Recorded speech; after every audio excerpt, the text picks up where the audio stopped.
Bom, pessoal, iniciar aqui a nossa quinta aula, né? Sexto vídeo. Lembrando que o primeiro vídeo foi só uma apresentação de como é que seria o curso. E agora a gente vai aqui começar a quinta aula. Nessa quinta aula eu vou terminar aí de falar sobre os tipos de derivativos. Falta apresentar o CDS. E vamos começar a ver por que a gente negocia derivativos. Vamos começar aqui compartilhando a tela. Primeiro assunto, para a gente encerrar os tipos de derivativos, nós já vimos contrato a termo, futuro, swaps. No vídeo passado, estudamos as opções, que é aquele contrato bem interessante, né? No qual há uma situação de escolha, né? O detentor, quem compra a opção, pode escolher se vai ou não ter o negócio. Se a opção for de compra, ele decide se vai ou não comprar o ativo, o objeto. Se a opção for de venda, ele decide se vai ou não vender o ativo objeto. Para ter esse poder de decisão, ele paga o prêmio da opção na abertura aí do contrato. Ok? Então, falta a gente estudar aí o CDS. O que é o CDS? O CDS é um contrato, é um seguro de proteção contra inadimplência. É uma engenharia financeira bem interessante, né, e bem útil aí para os investidores. Basicamente, você é detentor de um credor de uma dívida, por exemplo, você comprou um título, né, de um país soberano, ou comprou o título de uma grande empresa, tá? Um título de renda fixa, e, portanto, essa empresa ou esse país tem uma dívida com você, vai te pagar o valor investido, corrigido pelos juros, numa data futura. Evidentemente, você está sujeito aqui ao calote, ao risco de crédito, ao risco de default. Tá? E o CDS nada mais é do que um contrato que você faz com uma outra parte para garantir, para dar proteção a essa dívida. Então, a ideia é a contratação de seguro. Você paga um prêmio, tá? E caso ocorra o default, caso ocorra o calote, a instituição, né, a contraparte com a qual você contratou o seguro, te restitui o valor da dívida. Tá? Então, você fica protegido aí contra o calote. Ok? Então, a ideia é essa, né? Então, a definição aí formal é um acordo entre duas partes, no qual uma das partes compra a proteção para operações de crédito da sua carteira e a outra vende essa proteção, garantindo os pagamentos em caso de um evento de crédito. O que é um evento de crédito? Um evento de crédito pode incluir a inadimplência, ou seja, olha, acabou, quebrei, não vou pagar, já era, ou uma reestruturação da dívida, tá? Que é algo mais comum de acontecer com países. Muitas vezes um país, quando ele entra em default, ele não diz que não vai pagar mais. Não vou mais pagar, acabou, calote, já era, perdeu. Não. Muitas vezes ele faz uma reestruturação. O que é isso? Ele tem uma dívida que vence em 5 anos, ele diz, olha, eu vou te pagar, só que ao invés de te pagar em 5 anos, eu vou te pagar em 10. Tá? Seria uma reestruturação da dívida, né? Um exemplo simples aí de reestruturação da dívida. Isso é considerado um evento de crédito. Tá? Claro, no contrato CDS tem tudo bem especificado, tem que estar bem especificado o que é um evento de crédito, tá? Tem que estar bem ali delimitado, para que não haja dúvida. Então, em geral, os investidores compram CDS para proteção de um crédito securitizado, ou seja, de uma dívida representada por um título. Que títulos podem ser esses? Títulos do governo, como eu falei, então você tem um título do governo brasileiro, você tem um título do governo da Argentina, você tem um título do governo do México, ou mesmo de países desenvolvidos. Tá? É claro, o país desenvolvido tem um risco de crédito muito baixo, então muitas vezes não vai fazer sentido nenhum você fazer um CDS para esses títulos. Tá? Mas, enfim, em teoria, poderia existir. Ou títulos de grandes empresas. Tá? Então, você pode ter um CDS de Petrobras. Petrobras tem uma emissão de dívida no mercado internacional e você tem um CDS de Petrobras, ou seja, um contrato que protege aquela dívida. Tudo bem? Então, essa é a definição do CDS. O CDS, caso de evento de crédito, os pagamentos dos prêmios, né, cessam, né, ou seja, você para de pagar algum prêmio e o CDS é liquidado imediatamente. Existem dois tipos de liquidação, de compensação, devido a algum evento de crédito. Primeiro é a compensação física. O que é isso? Você comprou um CDS, ocorreu um evento de crédito. O que você faz? Você entrega os títulos para o vendedor do CDS, ou seja, aquela parte que está te fornecendo a proteção, você dá os títulos para ele e ele te devolve em dinheiro o valor de face dos títulos. Tá? Essa é a primeira forma de compensação, chamada aí de compensação física, que ocorre em caso de um evento de crédito. Tá? Ou você pode fazer a compensação financeira. O que é a compensação financeira? O vendedor, ou seja, quem fornece a proteção, vai pagar ao comprador a diferença entre o valor de face e o recover dos títulos. O que é o recover?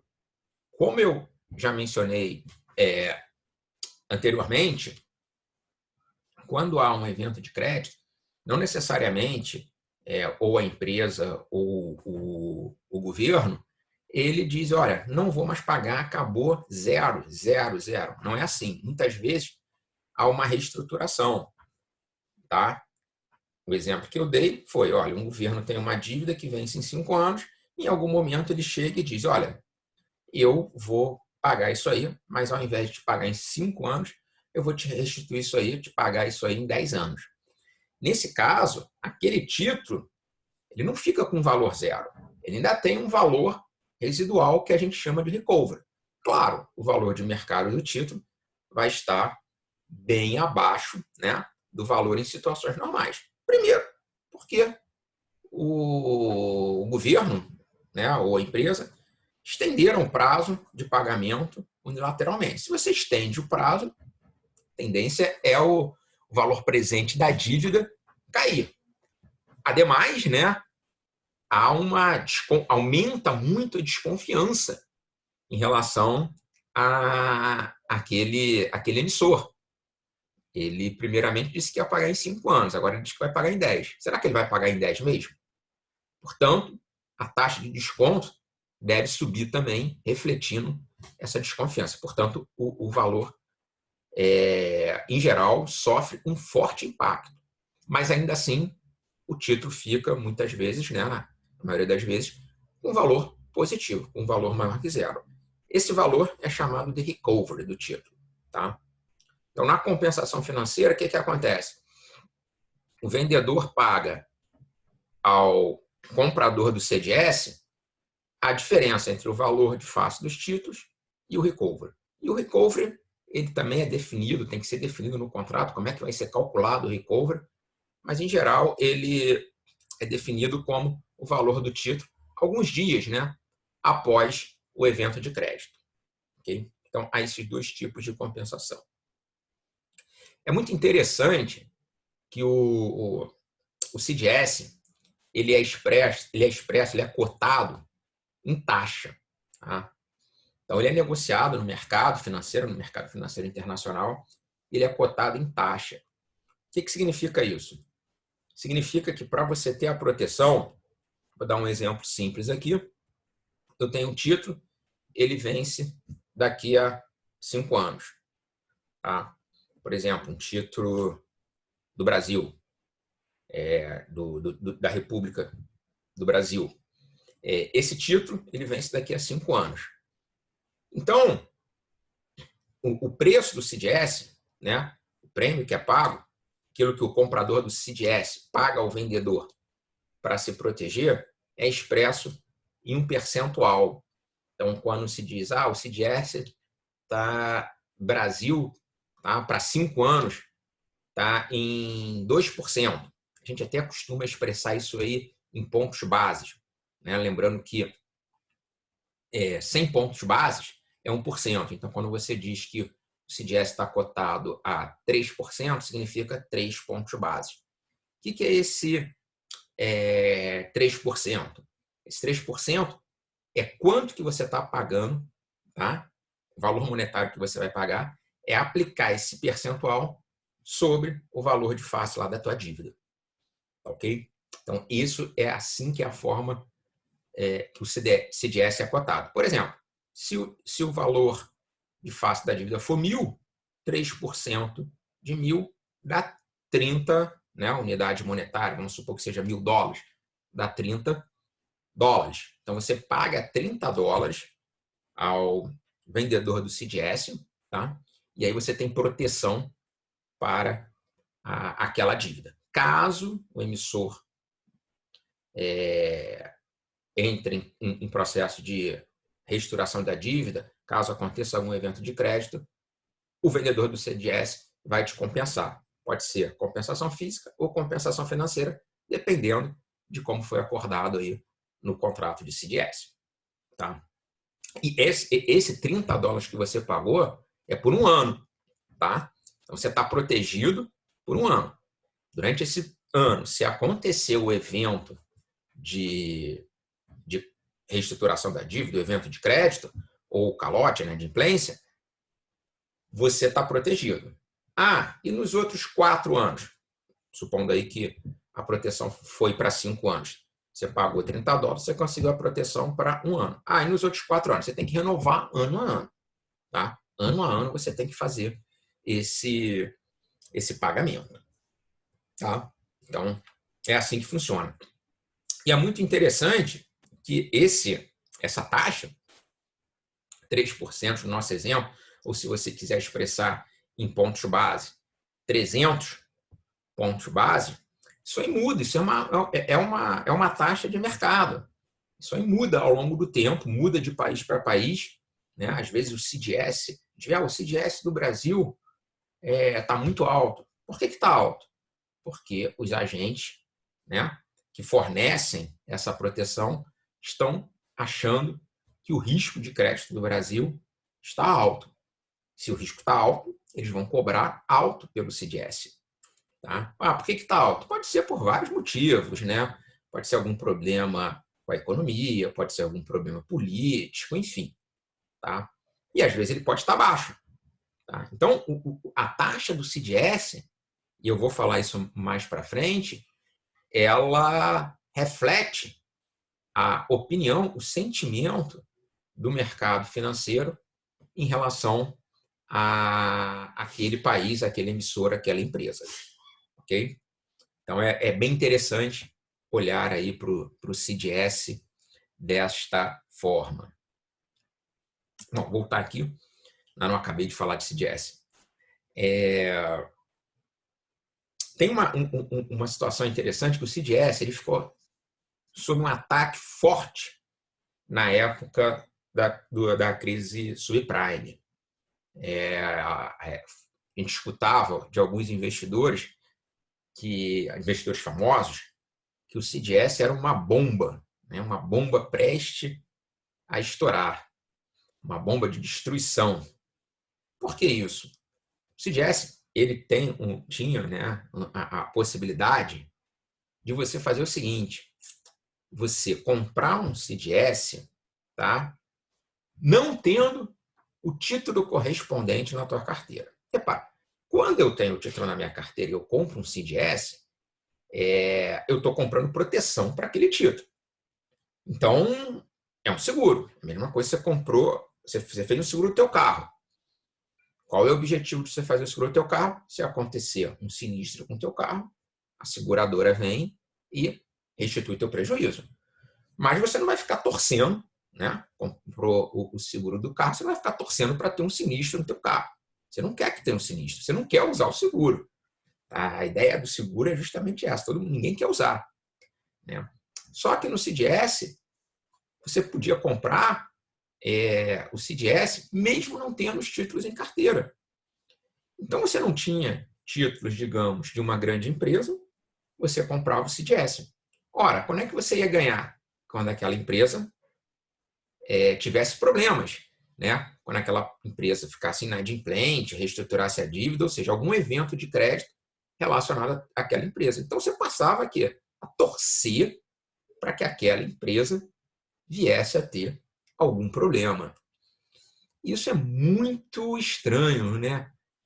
Acaba economicamente sendo estranho, moralmente, eticamente, sei lá, o que você quiser usar de palavras.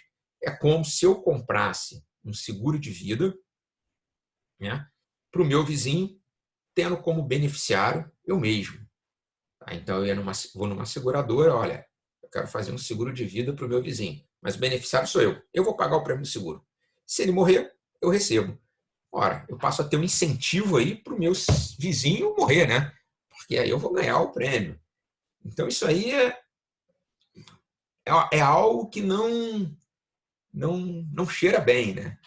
E alguns investidores foram acusados de terem CDS, possuírem CDS de empresas, né, mesmo de países, não terem os títulos dessas empresas e desses países na carteira e começarem a torcer, né, no meio da crise subprime, para essas empresas quebrarem, com acusações até mesmo de manipulação, ou seja, esses investidores tinham CDS, tinham interesse que a empresa ou o país entrasse em situação de default e começavam a espalhar notícias para incentivar, né, o calote. Tá? Então, isso aí é algo meio que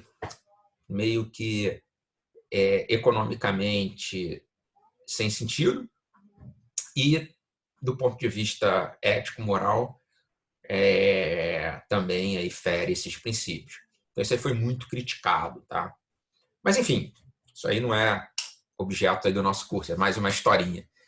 O ponto é que o CDS é um contrato bastante interessante porque fornece proteção contra a inadimplência. Tá? Então, isso aí é bom para o mercado, é bom você ter seguro. Né? Isso aí é bem interessante. É um contrato bastante interessante. Bom, agora vamos passar aí, terminamos aí os 5 tipos de derivativos, né? Contrato a termo, futuro, swaps, opções e os CDS.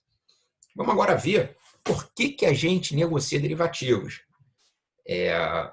Até agora, falei muito, né? Falei sobre o mercado de derivativos, negociação em bolsa, negociação em balcão, estudamos os tipos de derivativos, estudamos um pouco do histórico do mercado de derivativos, mas você pode estar se perguntando, para que serve isso?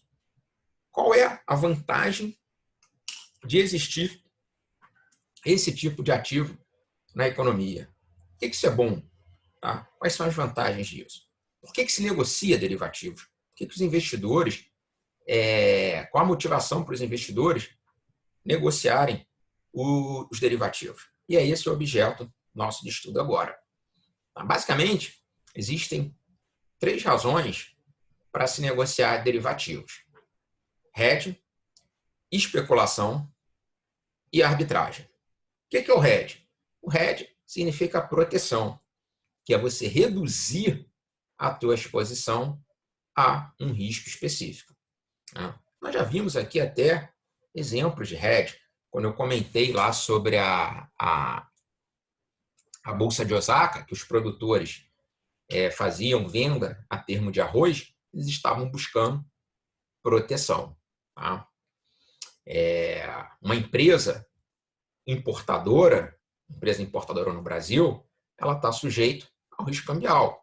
Né? Se o dólar disparar, o custo dela aumenta e ela pode ter problemas. Ela pode, ao mercado de derivativos, fazer uma proteção contra a elevação do dólar. Tá? Segunda razão que a gente negocia derivativos é a especulação. A gente negocia derivativos para especular. O que é especular? É você tomar uma posição arriscada para tentar ganhar dinheiro. Tá? E aqui o termo especulação, que eu vou usar no curso, tem o sentido dos livros-textos. Tá? Não é especulação num sentido nocivo ao mercado. Muitas vezes, no dia a dia, as pessoas confundem o especulador nocivo, né, com o especulador que é uma figura importante no mercado. O especulador nocivo eu acho melhor chamar de manipulador. É aquele cara que está atrás de uma insider information, é o cara que vai tentar manipular o mercado para que o mercado convirja na direção que ele está apostando, seja divulgando notícias falsas, seja tentando forçar de alguma forma que o mercado vá em certa direção.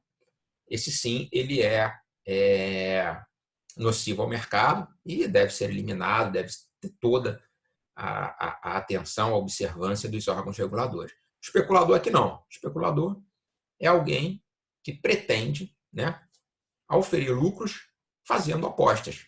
É um cara que quer correr risco. Ele topa correr risco para poder ganhar. Esse cara é muito importante, a gente vai ver, ele é importante para o mercado. Por fim, a gente tem aí a arbitragem, que consiste em estabelecer uma posição para você ganhar dinheiro, tá? De forma mole. É a molezinha do mercado, é o sonho de qualquer investidor. Tem gente que diz que a arbitragem é ganhar dinheiro sem correr risco. Não, na verdade é mais que isso. Você ganha dinheiro sem correr risco investindo no ativo livre de risco da economia. Tá? A arbitragem é mais que isso. A arbitragem é uma máquina de fazer dinheiro. É uma aposta que sempre vai te dar um resultado positivo. Tá? Essa, a partir do nada. Isso é o conceito aí de arbitragem. A operação, é como se você tivesse uma máquina de fazer dinheiro. Eu vou definir mais precisamente o que eu chamo de arbitragem, mas a ideia é essa, é uma máquina de fazer dinheiro. Seria como se tivesse uma máquina de fazer dinheiro e você iria imprimir dinheiro à vontade. Ok? E aí tem uma variaçãozinha, que é a arbitragem regulatória, que consiste em você tentar usar o mercado de derivativos para pagar menos imposto. Tá? A gente vai ver aqui no curso exemplos de hedge, de especulação, de arbitragem e de arbitragem regulatória. É a sequência aí dos nossos slides. Mas eu vou terminar esse vídeo aqui de uma forma até curta, né? O vídeo foi curto, mas eu acho melhor do que começar a falar de hedge e o nosso vídeo vai ficar muito longo.